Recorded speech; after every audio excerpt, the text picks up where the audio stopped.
श्री गणेशाय नमः। ओम नमो भगवते वासुदेवाय।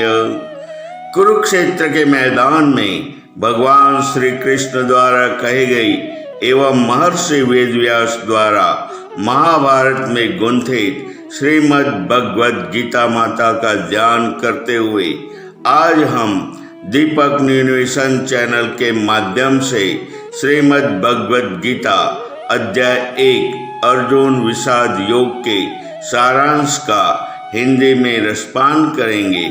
अगर आप हमारे चैनल पर पहली बार जुड़े हैं तो चैनल को सब्सक्राइब और वीडियो को लाइक और शेयर जरूर करें।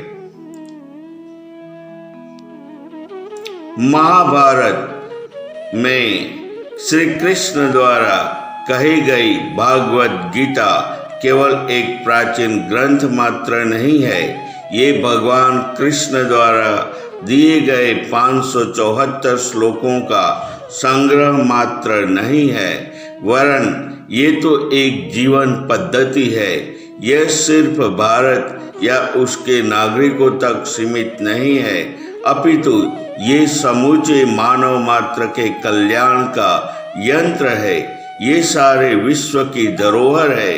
यदि हमारा जीवन कोई यंत्र है तो भागवत गीता उसको चलने का तरीका है। जिस तरह बड़ी से बड़ी मशीन भी उसको चलाने की समझ के अभाव में व्यर्थ है, उसी प्रकार गीता का हमारे जीवन में महत्व है। भागवत गीता के प्रथम अध्याय में कुल 47 श्लोक हैं। इसमें 21 श्लोक अर्जुन द्वारा, 25 संजय के द्वारा और 1 धृतराष्ट्र द्वारा कहा गया है।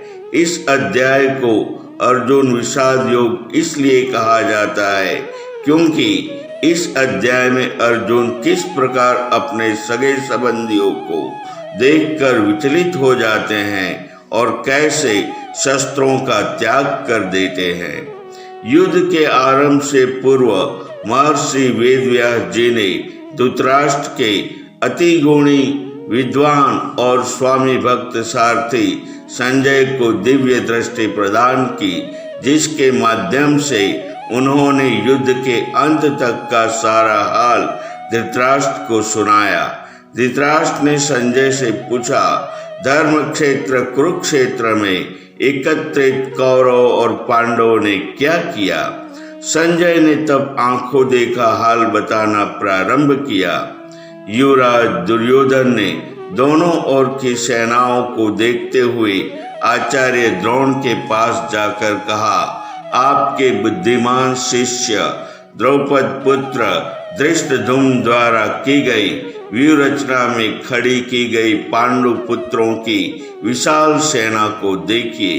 पांडवों के दल में बड़े बड़े धनुषों वाले भीम, अर्जुन, सात्विक, विराट, महाराजा द्रुपद, धृष्टकेतु, चेकितान, बलवान काशीराज, पुरुजित, कुंतीभोज, शैव्य, युद्धामन्यु, उत्तमौजा, सुभद्रा पुत्र अभिमन्यु और द्रौपदी के 5 पुत्र, ये सभी महारथी हैं। इसके उपरांत कौरवों के दल में द्रोणाचार्य, भीष्म पितामह, कर्ण, कृपाचार्य, अश्वत्थामा, विकर्ण और सोमदत्त पुत्र भूरिश्रवा उपस्थित हैं। दुर्योधन ने कहा, जहां कौरवों का दल इन कालजयी योद्धाओं की छाया में अजय है, वही पांडवों की सेना भी जीतने में सुगम है। अतः आप सभी कौरव सेना के प्रधान सेनापति पितामह भीष्म की सभी प्रकार से रक्षा करें। सर्वप्रथम पितामह भीष्म ने दुर्योधन के हृदय में हर्ष उत्पन्न करने हेतु सिंह के समान गर्जना करते हुए उच्च स्वर में शंख बजाया। इसके पश्चात सभी ओर से शंख, नगाड़े, ढोल, मृदंग इत्यादि एक साथ बज उठे। श्री कृष्ण ने 5 जन्य, अर्जुन ने देवदत्त और भीमसेन ने पौंड्रा नामक शंख का उद्घोष किया। कुंती पुत्र राजा युधिष्ठिर ने अनंत विजय, नकुल ने सुघोष तथा सहदेव ने मणिपुष्प नामक शंख बजाए। इसके साथ काशीराज, शिखंडी, विराट, सात्विक, द्रौपदी के 5 पुत्र और अभिमन्यु सभी ने अलग अलग शंख बजाए। कपिध्वज अर्जुन ने श्री कृष्ण को संबोधित करते हुए आग्रह किया, हे अच्युत, कृपया मेरे रथ को दोनों सेनाओं के बीच में ले चलिए। दुर्बुद्धि दुर्योधन का साथ देने जो भी महारथी वीर और राजागण आए हैं, मेरे उन्हें देखने की अभिलाषा है।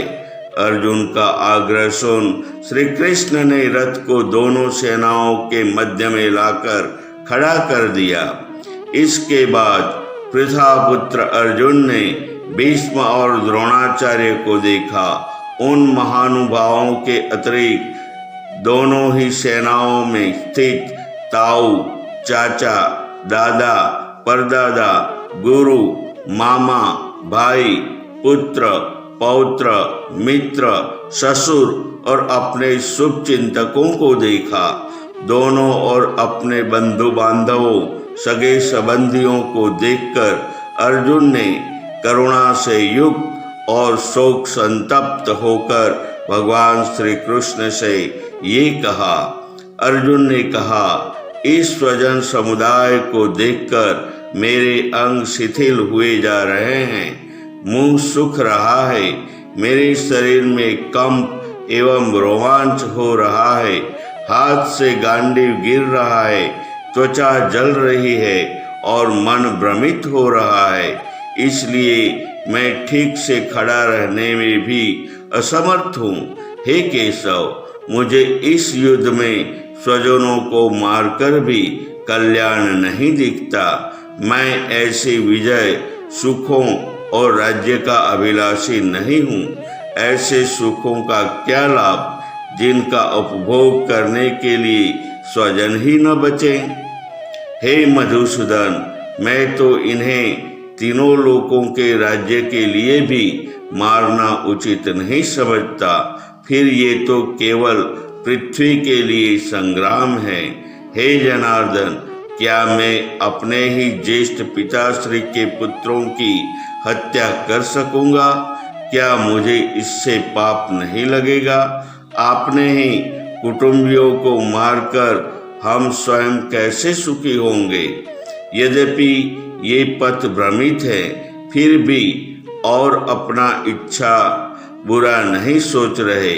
फिर भी कुल के नाश के दोष से परिचित होने के बाद भी हम इस युद्ध से हटने का विचार क्यों नहीं करते? कुल नाश से सनातन कुल धर्म नष्ट हो जाते हैं, स्त्रियां दूषित हो जाती है। ऐसे कुल घातियों, ऐसे मनुष्यों का अनिश्चित काल के लिए नरक में निवास होता है। हम लोग बुद्धिमान होकर भी ये महान पाप करने को तैयार हो गए। अर्जुन ने कहा, मुझ शस्त्र रहित मनुष्य को यदि धृतराष्ट्र पुत्र मार भी डाले तो भी ऐसा मेरे लिए अधिक कल्याणकारक रहेगा। ऐसा कहकर शोक से उद्विग्न अर्जुन बाण सहित धनुष त्याग कर युद्ध से विमुख हो रथ के पिछले भाग में बैठ गए। भागवत गीता का प्रथम अध्याय समाप्त। अगर आप हमारी दीपक न्यू नेशन चैनल पर पहली बार जुड़े हैं तो ऐसे कई वीडियो को देखने के लिए वीडियो को लाइक और चैनल को सब्सक्राइब करना न भूलें। धन्यवाद।